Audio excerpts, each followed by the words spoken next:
Well, hello there, Dippers, and welcome back to the Knuckle Sammich podcast, the official MMA podcast of Sauce on the Side.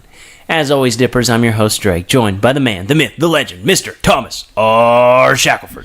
I'd like to say a few weeks ago we talked about the dirtiness of boxing and stuff, and I talked about that Tommy Morrison, how he tested positive for AIDS in the 90s and then came back and didn't test positive. So ESPN actually did a 30 for 30 on him called Tommy, and it might be the most heart-wrenching one you've ever seen. If you can make it through that hour, not crying your ass off by the end, you're a woman. You're cold-blooded.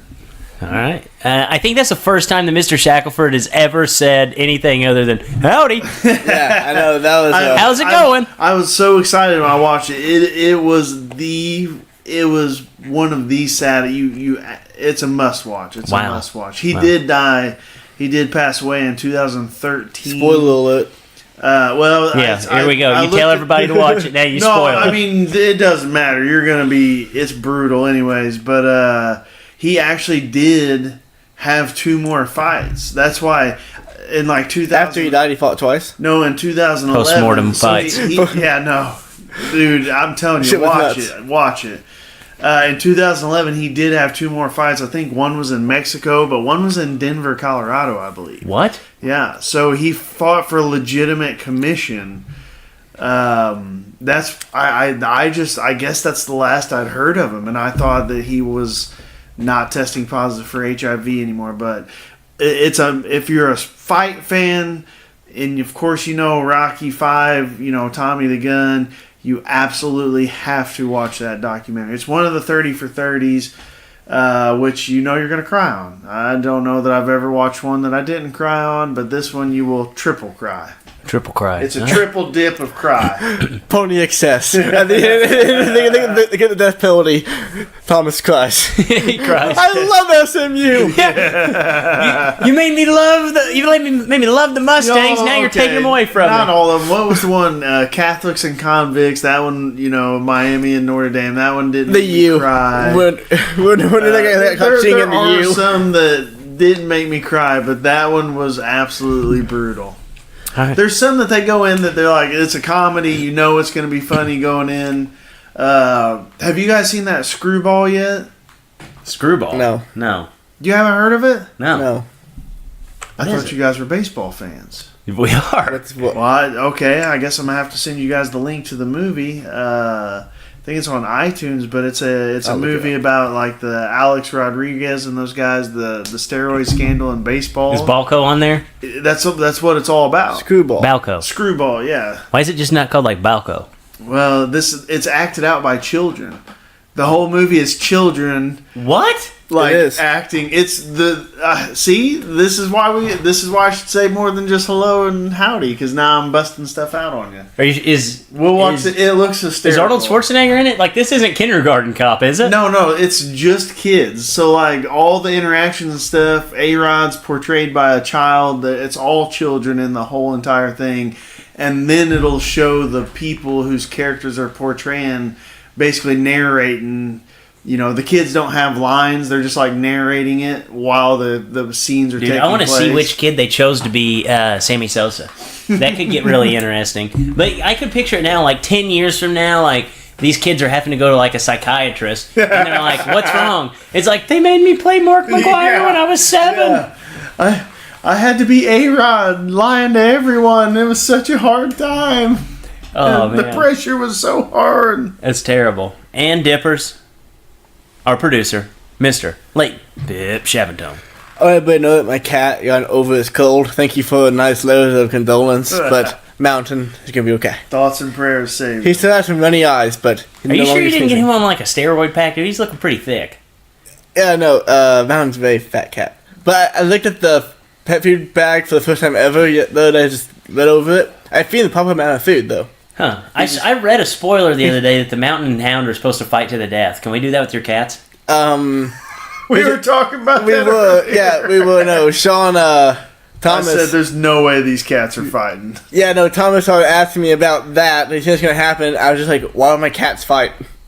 He goes, "No, on fucking Game of Thrones, they're not gonna fight." See, this is where we cause problems. If Annie and Poppy never had a fight. If I put my cat in a ring, put him to death, they just lay down. Yeah, no, they would definitely lay down. Well, they'd jump up at each other, smack each other with their paws, and then lay down. Yeah. It depends on if we're trying to do a show or not. Yeah, no, they get after doing the shows. Yeah. Like all the rumbling anybody hears, my cat just fighting and running around. Yeah. They're wild. Every other time they just hang out. Yeah, magnificent beasts. So, guys, today we're going to break down the card that we had seen last week. Not really much to talk about there, but we will also talk about the fight card this weekend on ESPN+. That one is actually going to be an absolute war. So, wait and see. Without further ado, you know what to do. Welcome to the Knuckle Sammich Podcast with Thomas R. Shackelford, a Sauce on the Side production. All right, Mr. Shaventone, you did say that you wanted to bring something to our attention, so let's hear it. Yeah. Earlier, I was brought with an interesting scenario, a question. So I want to get an opinion on it. If you had to be hit in the head by a canned good at a fast velocity, what canned good would think hurt the least? Like, which one do you want to be hit in the head by? Like, definitely not beets or like beans, because I actually know this. you know Do you this. actually know I the know. answer? I know the answer. Those fried onions you put on top of the nasty the Ooh. green bean casserole. Those are Okay. Those are basically hollow. yeah, it's just but it's a can. It's like it's almost like a tennis ball can. Yeah. like that's the one you want to get hit least That's by. good. I guess the real question is which one, and I think I got the answer to this. Which one would be the absolute worst? Ooh. I think I'm gonna cranberry sauce? cranberry sauce. That's all I was gonna Because say. it's just like a solid. I was gonna say refried beans because that same thing. Yeah. It's like a solid mass. Yeah, in the there's just can. a no solid like mass. liquid. There's no. It's just boof. Yeah. Yeah, guys, going off of our going off of our talk last week, Game of Thrones. Mr. Shackelford actually brought us the official Game of Thrones beer. What is it? It's a Omagong is the brewery, and it's a stout aged on some kind of bourbon barrels. Tasty. I'm gonna give it a 3 dips. Yeah, I thought it tasted really good, but it's too thick. The And producer it's took hot. one sip and handed me his entire beer. I took 2 good sized gulps, and like it's too thick, too hot, can't do it. Just pass on the You know, I should have brought you. When I went into the adult beverage store, I went in with the intentions of getting Natter Days. that is a And, delicious. delicious. I just happened to walk by and I saw this one. Omagong's a really good old school brewery. They do a lot of old school stuff. And it said Game of Thrones, King of the North. Last one, had to buy it. It was like $15 a bottle. You just took like $3 worth of sip of beer and gave it up. I should. how much was that bad boy? I think 15. Oh wow! That's So this is a fine. good. Honestly, drinking this beer, you said it was 11%. Yeah. This thing drinks more like it's like a 7. It's not. It's smooth. It's smooth. And It's there you definitely go, not pouring in it all over the table. Well, I can't drink both of our beers. I'll have to walk home. What do you think hurts worse? Getting hit in the head by a can of cranberry sauce or by a bottle of that beer? But it'd be the bottle. It's 'Cause like it's glass. triple the size. I mean, True. so I should have just brought you a Natter Days, which also is it's a solid brewski. That's gonna be. I can't wait to a good summer cookout. I'm gonna kill some Natter Days. So tell the story real quick to the Dippers. I got a big kick out of it about the local tasting that they had in our area, Southern Illinois. And what beer won the best beer of the week? I don't think it was around here. It was a Midwest. It was supposedly a really, really, really big brew fest. I forget which one. But they let the audience vote, which usually if you go to those, even the one couple that we go to here locally, they have a panel of judges. And like usually those people have Every single one of them is either wearing a kilt or has a curly mustache. Yes. Those are generally the type And they of probably call people- themselves like the chamber or some shit like that. Yeah, they go through steps to be these beer judges and stuff. Some of them are just home brewers. That Wait, what steps do you have to do, dude? I feel like dude, you no, just it's drink beer. intense. It's intense. Like you have all these dry hops. You have to be able to smell them and taste them and know the difference between each hop and the malts. It's super intense to be one of those judges. You can't just kill a 30 rack and look them in the eye and say, I'm ready. No, I only know and they also don't drink the beer. They just put it in their mouth, spit it out, and just go down the list. No, because it's not fair. It's not fair. I just want to be the last beer there. Yeah, I feel like, can I be number 52? So, but in this big national contest, they let the fan, the people there that bought tickets, be the judge. And I think Natter Days, which is a strawberry lemonade, basically natural light with strawberry lemonade flavoring, I think it won with over 50% of the vote. And was it popular vote or was it college? It was by popular vote of the people there, and all the people. And you've been there. You've been to Beer Fest. It's probably 80% just people trying to catch a buzz, and 20% beer nerds that are super serious. Yeah. You know, I'm a mix of both. Me too. I pick out certain beers I want to try, but I'll try any. You know, probably my favorite at the last Beer Fest we went to was that stupid. It was basically alcoholic Mountain Dew. You remember that one? Yeah. I tried that and I was like, oh damn, I'm gonna Back lose in my line. teeth and be drunk. But, so yeah, all those beer nerds were super pissed because Natter Days won at a quote-unquote a beer connoisseur fest. But, damn, dude, if it's a good tasting beer, it's a good tasting beer. That's all that matters. You can't help that. And Natter Days is a good tasting beer. I love that Natural Light's coming out with something that, back they used to be my go-to. Well, yeah, it was Natty 30 Light? beers was $15. Dude, Natty Light used to be Latency yeah. and I we held a thing that was going to be like this year to year to year thing, and it turned into such a shit show that we only had one, and it was called the Natty Olympics. Drake broke my parents' fence. Yeah, it was bad. It was a bad We day. fixed it with concrete. Natty Olympics. So now that they have Natter Days, should we go for one more? It could be the Natter Day Olympics. I'm down. I'm 100%. I mean, down. we try it. Well, you got a new house now. We can try it. The neighbor already doesn't like you. You want to hear how this started off? So we had this American flag that was probably the size. Oh man, it was huge. Probably like 30 feet by 50 feet or something. Jeez. And we nailed it to Leighton's roof. And it dangled off the front. We just we tacked the top, so it's not like we were doing anything terrible. It did not touch the ground. We tacked it in, and it didn't touch the ground. Just giving everybody that heads up for all of our patriots out there. Flag code, man. Yeah, flag code. Pain in the ass. Yeah, flag code, real bitch. But we tacked it up there, and we had a full on, Star Spangled Banner. And then Leighton's dad gets a call. He's like, why do you guys have a flag nailed to the house? I guess stupid. Yeah, I guess the neighbors caught him and called it in. Put it on Facebook. Yeah. We'll take pictures in front of it. Yeah, that's true. That was our fault. But Your dad's at work scrolling through Facebook, and he's got an 800-foot flag bigger than his home. The thing was, that was... it was the size of his porch. That was my mom's boss's flag that he found in a trunk she was fixing a hole in. And it's now flying on a flagpole. It's huge. Yeah, at Lake of Egypt. But before that, it hung from the official office of this company. Yeah, dude. You could throw this thing in the middle of Madison Square Garden and you'd still be like, man, that's a big flag. Why are they hanging such a big flag from the roof? But yeah. So it turned into an absolute... Yeah, it was a mess. It was awesome. A mess. Were you two the only participants in the Natty Day? No, we had... We had a lot. I think it was a 8-on-8 team or 6-on-6. Oh, God. Yeah, no wonder. It was 6-on-6. And we had a torch. You know what the torch was? What? Bacardi 151 we poured into a bird bath and lit it on fire. I forgot we did that. Oh, God. Yeah, it was the most ridiculous thing We you ever spent seen. $20 on that bottle, and it dumped it all into the bath and lit on fire. But if you split it, 12 ways, it's really not that bad. No. Yeah, the Natty Olympics... What we get, 7 it cases sounded of like beer? it went down 8, hard. I think. It I went think it's down 8. We had hard. 8 cases of beer. We started off the case first, so that's 2 cases gone.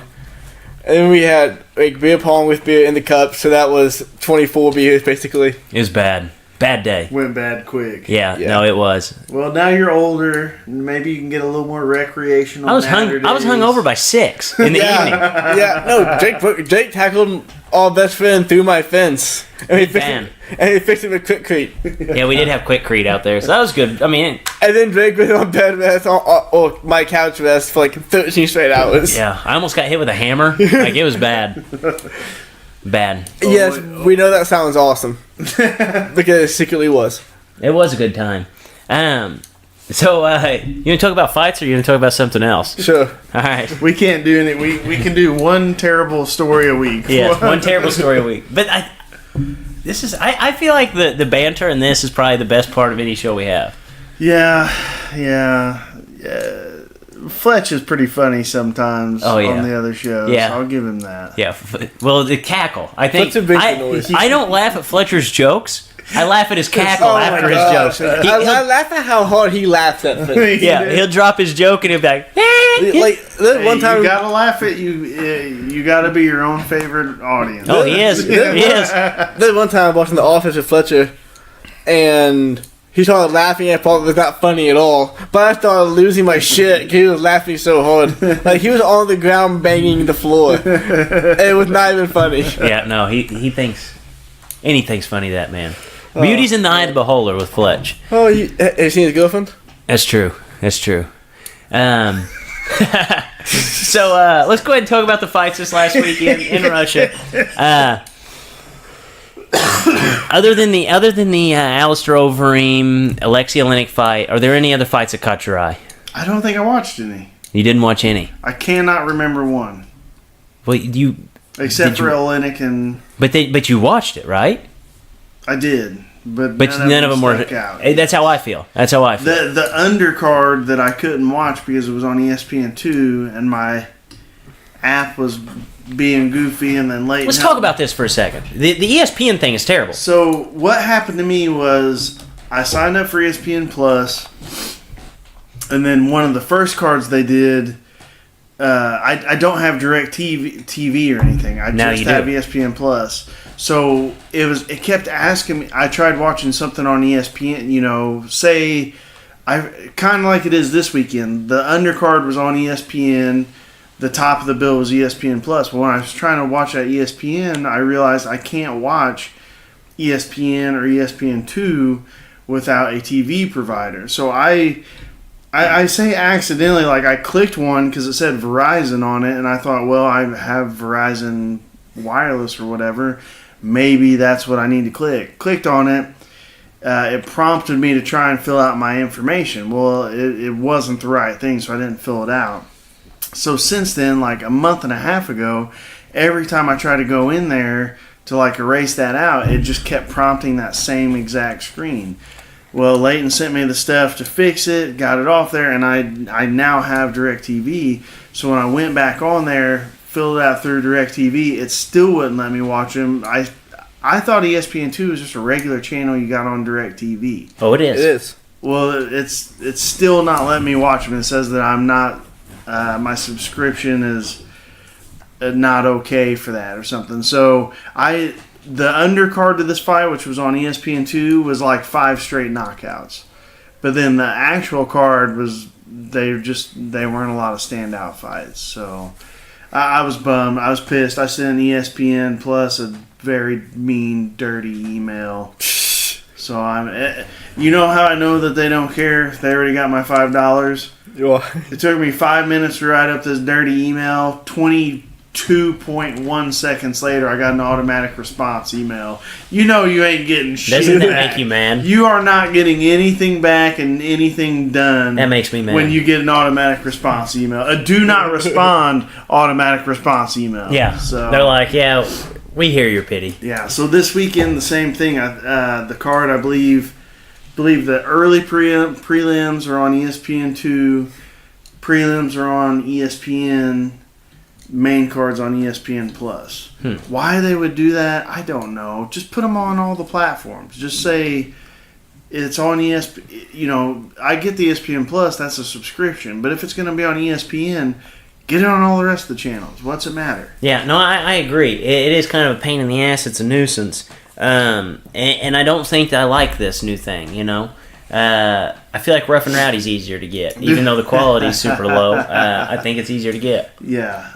Yep. I actually have rented a Rough and Rowdy on my phone. It took like 2 seconds. It cost me like $10.99, and it was Pat McAfee was still on it then. He was the ring announcer. It was one of the funniest shows I've ever seen in my life across any medium, and I only watched about 2 hours of a 5-hour show.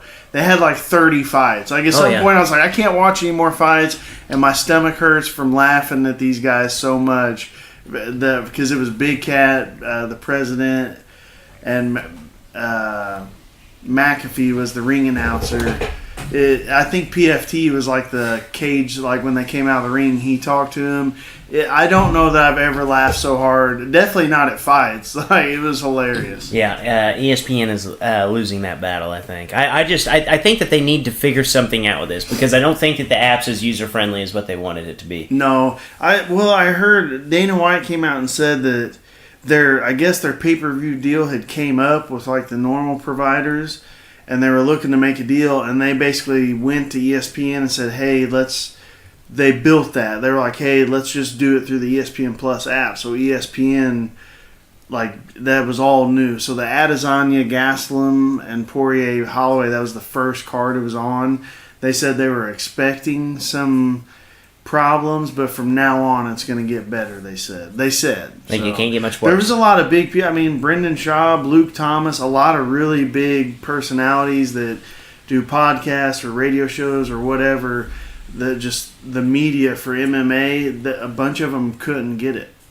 Wow. Like, they tried logging on and just couldn't get it. It wouldn't work. So, not a good look. Definitely not a good look. So the Alexei Oleinik, Alistair Overeem fight, that's the only fight we picked. You picked Alexei Oleinik. I'm 0-1. 0-1. Damn near as bad as what you did the last fights. So you're 1-5. I'm keeping track in your last 6 fights. Thank you for that. Thank you. Hey, when you do good, I sit here. I play the money. I play the little money ringtone in the thing. You know, I praise you and I bury you. Okay. Yeah. Now it's time for you to go Undertaker in the middle of the ring and rise from the dead, it's baby. the resurrection. It's time. Okay. Easter Sunday was just last week. So it's time for you to rise from the dead, Mr. Shackelford. But the Alexei Oleinik fight. Take us through this fight. I thought it was funny. It seemed like, and tell me what you think about this. I thought that it felt like a heavyweight fight that was in the 3rd round, but it just happened to be the 1st round of the fight. Yeah, that's a good way to put it. You know, I didn't know this, and I hate when they do this. Alistair Overeem specifically, he's traveled. I mean, he's fought for like 20 years. He is trained at like 100 different gyms. He's at Team Elevation now. He's been an American Top Team, Greg Jackson, every big gym you can think of. That's just kind of him. He just kind of travels around. Will do a few fights at each. That's just his style. They had actually trained together very extensively before. I didn't know that. John Anik, right when they were walking to the, getting ready to start, he was like, these two men have actually trained very extensively with each other over the years. And Oleinik said in the pre-fight build-up to me because the announcers do talks with the fighters just to have some extra stuff to talk about if the fight gets low or time goes or something.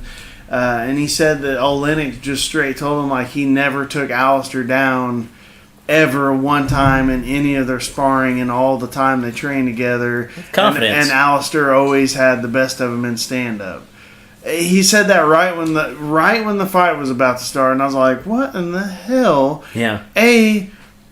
That's information that you really shouldn't give the public, because it was before the fight started, so people could switch their bets right away or whatever. You know. Where's the live tweet at, Mr. Shackelford? Where's the live tweets? I should have. The fight, I think Oleinik threw a big right hand and clipped Alistair at first, and then he did the old big brother.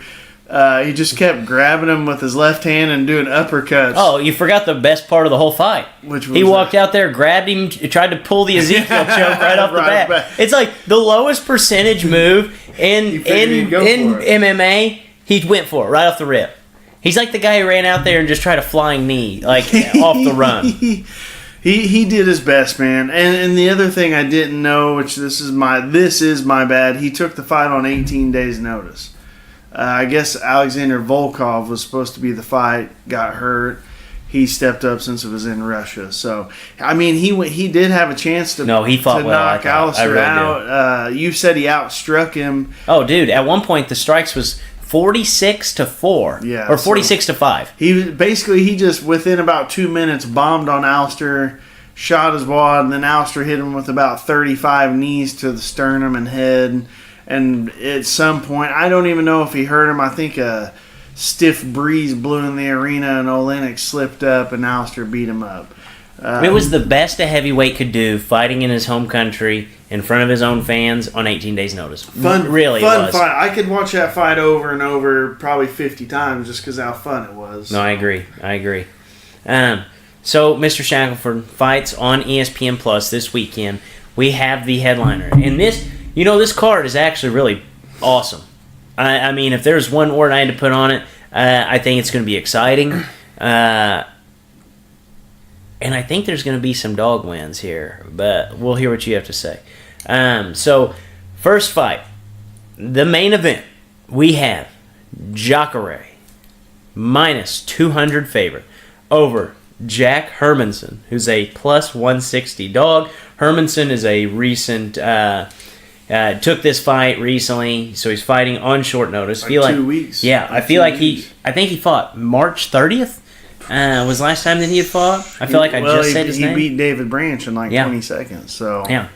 So Mr. Shackelford, who's winning this fight? I am going to go Jacare. Absolutely. I don't think he has a prayer. Well, I don't want to say that. Hermanson's tough, and you think he's gonna have the height advantage, but really his best work is done on the ground, and I don't think there's anyone that you can pick that is going to beat Jacare in a grappling match. I mean, this is basically going to be a clinch. Hermanson's best chance is going to get it to the clinch, try and get it to the ground, and be on top. And I just do not see him being able to beat Jacare like that. And especially how strong Jacare's punches have gotten, his confidence in his stand-up. And we were talking about how good this card looks. Do you remember who Jacare was supposed to fight this weekend? Oh, shit. Yoel Romero. That's it. Oh, yeah, because it was supposed to be that. Wasn't it their third fight or something? It would have been their second. Their second? Every time I see Jacare on a card, I expect him to fight Yoel Romero. Yeah, well, you remember, that was one of the first time you started taking advice from me about picks. I told you to pick Jacare. He was a pretty good-sized dog, and that he almost won that fight. I think he had gotten a knockdown at some point. Had the fight went any longer, he would have won. Yeah, I remember by the end, he was really putting it to him. But, man, I love Jacare, and Dana White's also said that if Jacare wins, he gets the title fight after Adesanya and Whitaker. So, big fight for him, looking for him to win big. Yeah, I definitely expect him to win big. Oh, and we should mention Jack Hermanson's got the biggest nutsack on earth. Taking the fight against Jacare?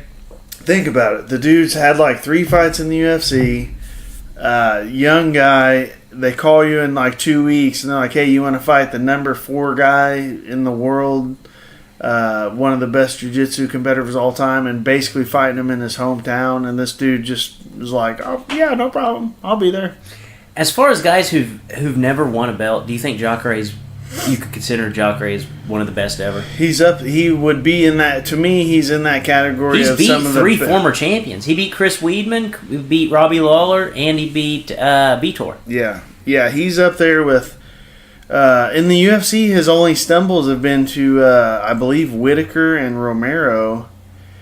But the Whitaker one was the one that he had a torn. I think his bicep and his labrum were torn. He got surgery basically 2 days after the fight, and then Yoel Romero was that super close fight. So the dude, he'll go down, and he was a champ outside of the UFC too. So he's a world champ that came in and just hasn't quite made it there. So Yes, to me, he's one of the best dudes to never hold a UFC belt. So next up, this is where I think it's going to get a little interesting. We have the wife beater himself, Greg Hardy, minus 310 favorite over a man. I'm picking Dimitri. Let me get the build up. Over the man who has the nickname the Lifeguard. Okay, if it doesn't get scary there, how about this? He has been proclaimed a master in the country of Russia in freestyle wrestling. It is Dmitry Smolikov. He is a plus 240 underdog. Pick him. Book and it. he has 5 submission victories. Out of 9. Pick it. That's who I'm going with. Yeah, hell yeah. I can't pick Greg Hardy. He didn't look that great in his last fight. This dude's probably going to take him down and jump on him like a little Russian koala bear. I could find a tubby high school heavyweight to take Greg Hardy down, and this man has his master's in wrestling. He got his master's degree in wrestling. Man, UFC's, they don't have any videos on their website of the guy. I did look up a couple. Well, they want people to bet on the dog here. Yeah. The video I actually saw of him, I think he pounded some dude's brains in Russia. He did look significantly more muscular in that fight. Like, he basically looked like the white Russian Ronnie Coleman as he was pounding this guy's head in. Now, his most recent fights, he's quite a bit deflated from that. But we could probably guess why. They're not doing a whole lot of tests in Russia when you're fighting in Russia. So, he's not as buff as Greg Hardy. He's a little shorter guy, I believe. Looks a little chunkier than Greg Hardy, but we're just gonna pick him to drag Hardy down and strangle him. Yeah, if this guy comes out there and tries to just stand and bang with him, I'm gonna be fully convinced that the UFC is making him do that. Paying him off. That's the Rampage Jackson. When Rampage Jackson, when they brought him in to fight Sakuraba and Pride, he said after the fight,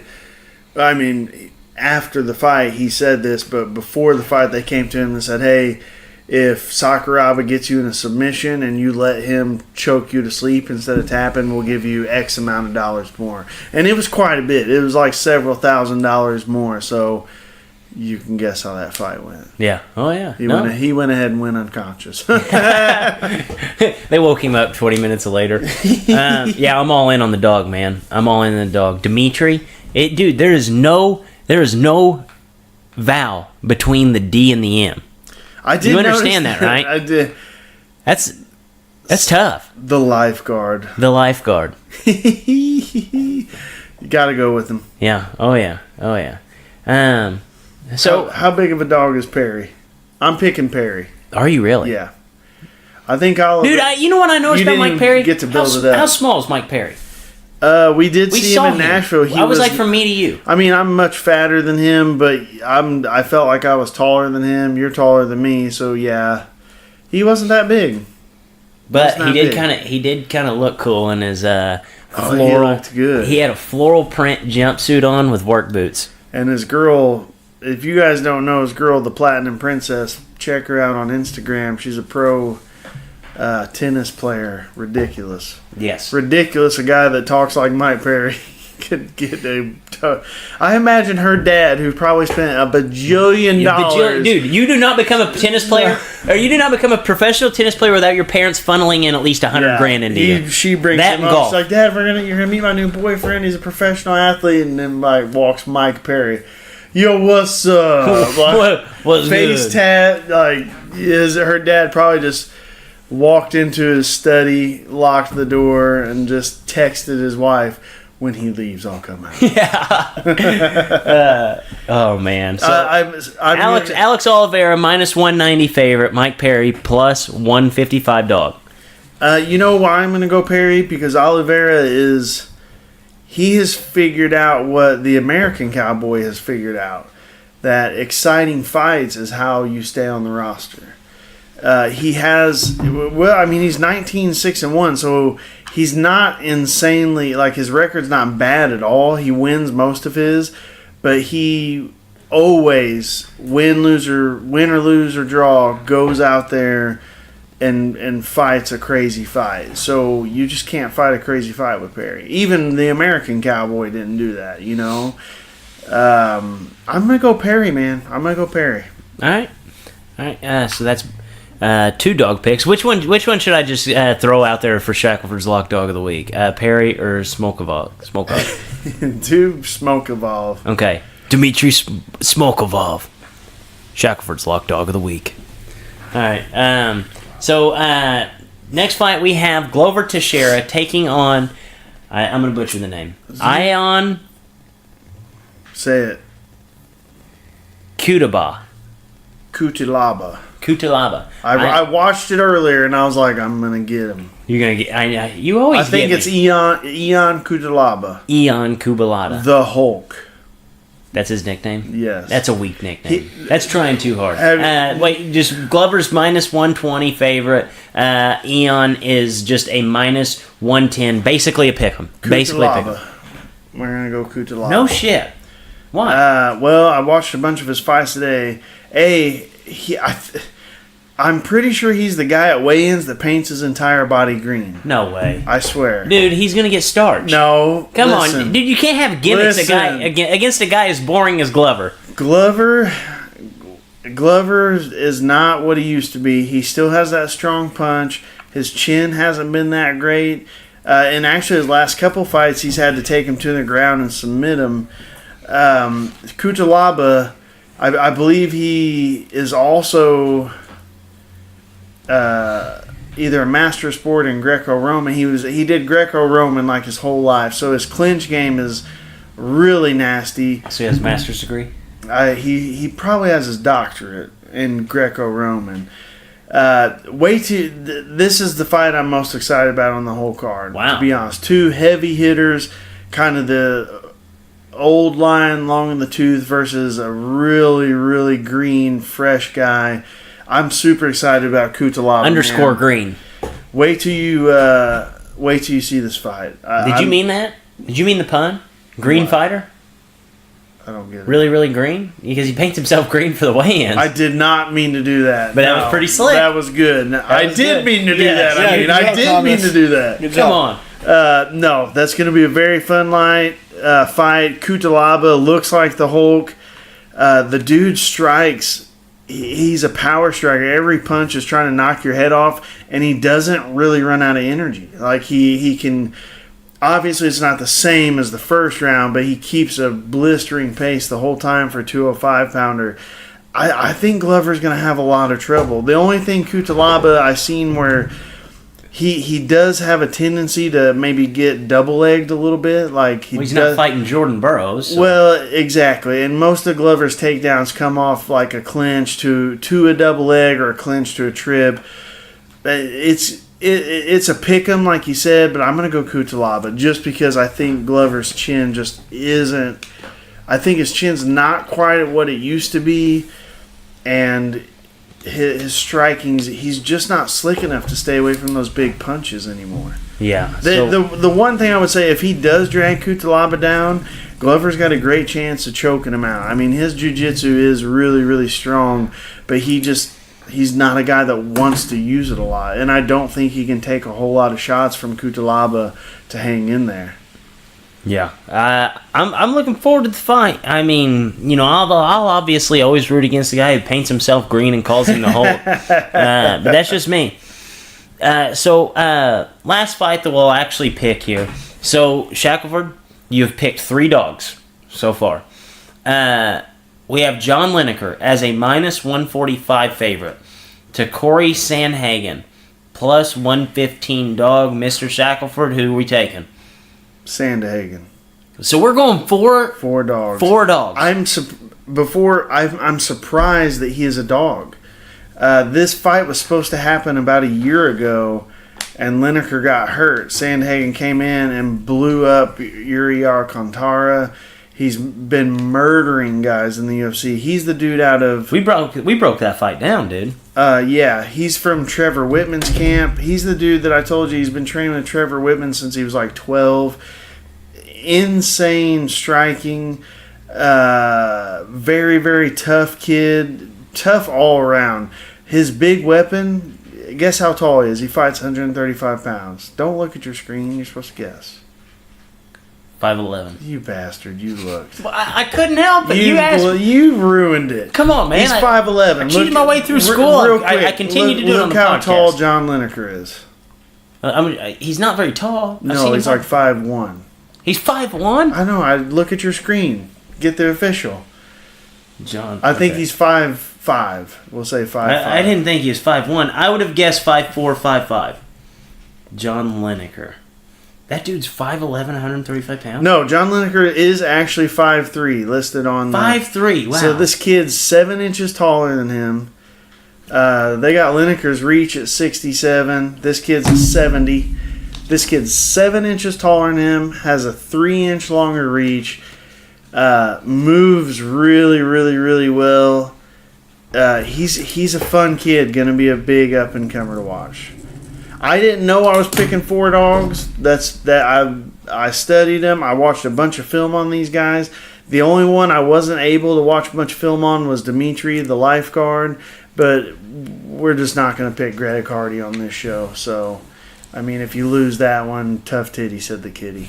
Okay, go ahead, hype up the rest of the card. I mean, obviously you have Court McGee, you have Andre Arlovsky, you have Jim Miller. Hype it up a little bit. Let me punch in the parlay. Let me tell the Dippers, if you go 5-0 this weekend, which will get you back to above 500 over the last 3 weeks, this is it. But, hey, it wouldn't be the first time you went perfect on a card. You figure up the numbers. So, starting off on the early preems, you got Court McGee versus Diego Lima.